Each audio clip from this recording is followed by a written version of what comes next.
Do the rich people cringe and say, don't tell them that, Robert? Yes. Don't tell people what you know. Right. Keep them poor. The poor will always be amongst us because it starts up here. It's in their words, and the words become flesh. But when they say, I can't afford it or I can't do that, they go down. They become what they say. Poor people say, I can't afford it, I can't do that, I don't have time. Because it's an escape. It's an escape. You know what I mean? It's easy to say, I can't afford it. Oh, I'm too tired. Oh, I can't go to the gym. When you could go to the gym, but no, I can't. Truth is, I'm just too lazy to go to the gym. And your rich dad used to say what instead of, I can't afford it? How can I afford it? How can I do that? What would it take? Or why should I do that? He says that a question opens the mind, a statement closes the mind. See, when you say, I can't afford it, your mind shuts down and you become what you say. But the thing is that we become creatures of our own habits. And until we break the habit, we don't change. Because to be rich, you have to give something. The way you get rich, you solve other people's problems. Right, that's how you create value. Yeah, poverty is passed on. It's taught in your families. And middle class is taught in families. And so the people right now who are sitting at home, who are struggling financially or worried about money or unhappy, they may be making a lot of money, but unhappy with what they're doing, it was probably taught to you. Your superego was taught, get a job, work hard, or you'll never be rich, or the rich are evil, or whatever. If you're poor, you'll always be poor. Just like most pro athletes, they make millions of dollars, and 65% are bankrupt 5 years later. It's because they come from poor families. Now you tell them that, they get very angry at you. It's not, it's the rich fault. It's you guys ripped me off, and government ripped me off. It's passed down genetically. That's the frightening thing. We got to change what we teach our kids. And the average person, the reason they're poor is they haven't failed. They play it so safe. They haven't made any mistakes like they're taught in school. That means they don't learn anything. That's why the school system's actually fundamentally corrupt. It's anti-education. The school system will never teach you about money. The school system was designed to teach you to be an employee, which is important, or a doctor or a lawyer, a specialist, but never about money. So I remember raising my hand when I was 9 years old, talking to my fourth grade teacher, and I said, when am I going to learn about money? She says, the love of money is the root of all evil. We don't teach money at school. I said, why not? And she couldn't answer me, and she got very flustered. She said, sit down, take your seat. And then I got curious. I said, why don't we learn about money? She says, go ask your father. He's my boss. So my father was the head of education. PhD, all that stuff. I go home and ask him, I said, why don't we learn about money in school? And he looked at me and says, because the government doesn't let us teach that subject. The government tells us what we can teach and what we can't teach. And I thought that was strange. And I said, but aren't we going to school to learn about money? He says, no, your job is to get a job. I said, but you get a job to earn money. He goes, no, you're supposed to just get a job. I went, no. Isn't the purpose of a job to earn money? He goes, you're correct. I said, so why don't I just learn about money?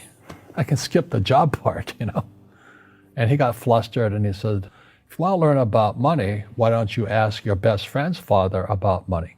He says, because Mike's father is an entrepreneur. And I said, what are you? He says, I'm an employee. I'm a government employee. I went, oh, what's the difference? He says, the difference is an entrepreneur must know about money, or they're no longer entrepreneurs. And he says an employee doesn't have to know anything about money, because the government will take care of them, the company will take care of them.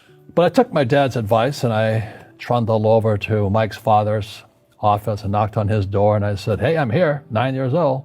Teach me about money. Finally, through persistence, my rich dad started teaching me about money on one condition. And that condition was he would never pay me. He says, the moment I pay you, you think like an employee. He says, that's the trap. Entrepreneurs work for free. And now I'm 9 years old, my head's going cracking in half. He says, you never want a paycheck. You understand that, kid? I said, okay, I got it. And he says, well, how do I make money? He says, that's what entrepreneurs figure out. It's like a cat, which just comes first, a cat or the cat chasing its tail. And I said, so how do I learn about money? So he would just break out a Monopoly game board. So I would work for free. I'd pick up cigarette butts, and he had hotels and restaurants, and I would clean and do menial tasks. And as I got older, I started getting into office work and marketing and accounting, and I was an apprentice basically, but I always worked for free. And he would teach me about money, but the way he taught me about money was playing Monopoly. And finally one day I got upset. I said, well, when are you going to teach me about money? He says, what do you think we're doing? We're playing Monopoly. He goes, no. What do you think we're doing? We're playing Monopoly. He says, what do you think we're doing? So I don't know. I'm teaching you about money.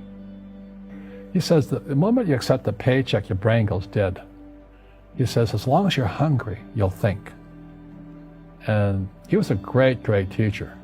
You see, most teachers in school, they're out of ethics. They teach subjects they themselves don't practice. A fake teacher is somebody who just wants a job and they'll teach anything. They teach how to shine shoes if you're paid on more money. But they really don't know what they're teaching. For example, my calculus teacher, went to military school in New York, and I asked the teacher, I said, I'm in my third year of calculus now. It was called strength of materials.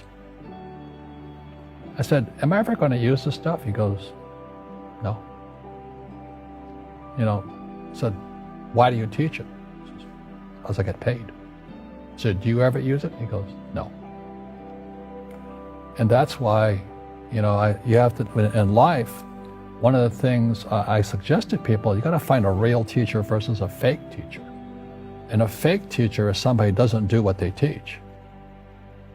And a real teacher is doing what they teach every day. School systems are making our students weaker. So in school, they have these things called now trigger effects. So you can't, as a teacher, you can't say anything that might upset the student. They don't want anything that might jar their point of view. So if I went into school, I'd be thrown out because I threatened them. I would, and to me, isn't school about opening your eyes and minds to new ideas? But that's now out of the system. So everybody's got to be PC, politically correct now. And it's killing us. It's killing the brains of our kids. They're going backwards. But in their minds, they're more enlightened. They might be. But if I didn't have ideas that shook me, I wouldn't learn anything new. But now these trigger mechanisms are actually making our students weaker in school.